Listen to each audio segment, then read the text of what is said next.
డూమ్ scrolling ఈ పేరు ఎప్పుడైనా విన్నారా? చెత్త సోషల్ మీడియా పోస్టుల్ని, అర్థం లేని యూట్యూబ్ షార్టుల్ని అలా ఒకదాని తర్వాత ఒకటి స్క్రోల్ చేసుకుంటూ పోతాం కదా, అదే డూమ్ స్క్రోలింగ్ అంటే.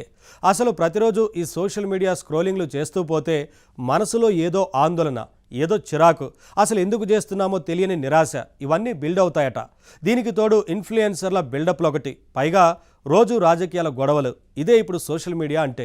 నిజంగా గుండెల మీద చేయి వేసుకుని చెప్పండి, ఇవన్నీ మీకు బోర్ కొట్టడం లేదు? జీవితం అంటే ఇంతేనా అని అనిపించడం లేదు?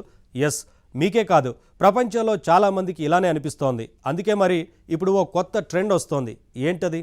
మీరే తెలుసుకోండి.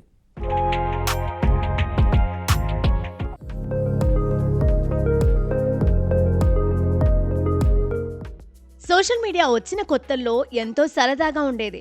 ఫేస్బుక్లో ఫ్రెండ్స్తో సరదాగా కబుర్లు, ట్విట్టర్లో సెలబ్రిటీలతో డైరెక్ట్గా కాంటాక్ట్ కావడం, కామెంట్స్, జోక్స్ అంతా వింతగా కొత్తగా స్టార్ట్ అయింది ఆ ట్రెండ్. కానీ ఇప్పుడు సోషల్ మీడియా స్వరూపం మారింది.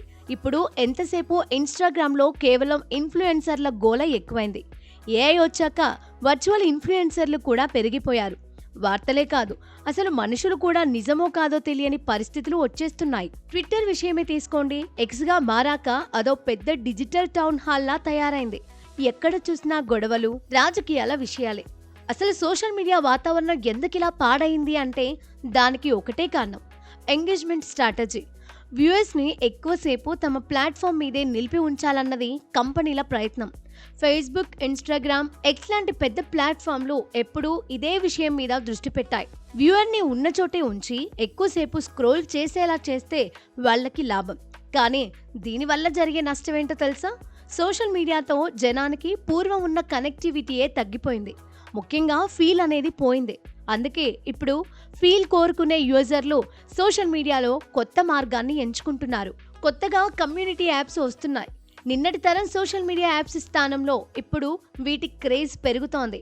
బెల్లీ, ఫిజ్, కోస్టార్, పార్టీఫుల్ ఇలాంటి కొన్ని యాప్స్ ఇప్పుడు జనాన్ని ఎంతగానో ఆకట్టుకుంటున్నాయి. అయితే ఫేస్బుక్, ట్విట్టర్ల మాదిరిగా ఇవి పెద్ద యాప్స్ కావు. పెద్ద కమ్యూనిటీలు ఉండవు.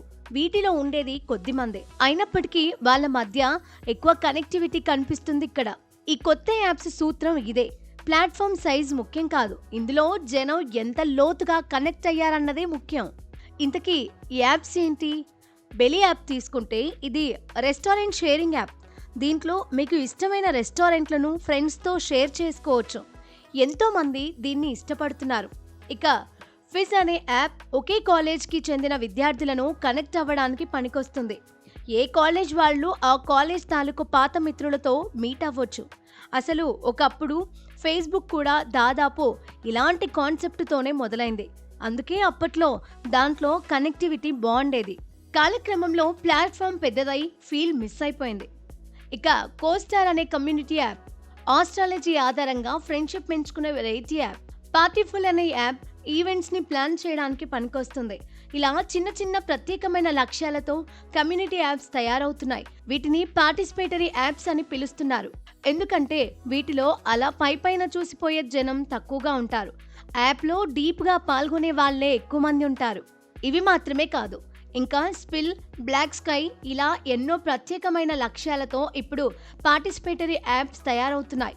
వీటిలో యూజర్లు తమకి ఇష్టం లేని దేన్నైనా సరే తమ టైం లైన్ నుంచి పూర్తిగా ఫిల్టర్ చేసేయచ్చు. అదో మంచి సౌకర్యం. అన్నట్టు ఈ కొత్త కమ్యూనిటీలు సక్సెస్ కావడానికి ఆర్టిఫిషియల్ ఇంటెలిజెన్స్ కూడా సహాయపడుతోంది. ఉదాహరణకి లోర్ అనే ఏఐ టూల్ ఉంది.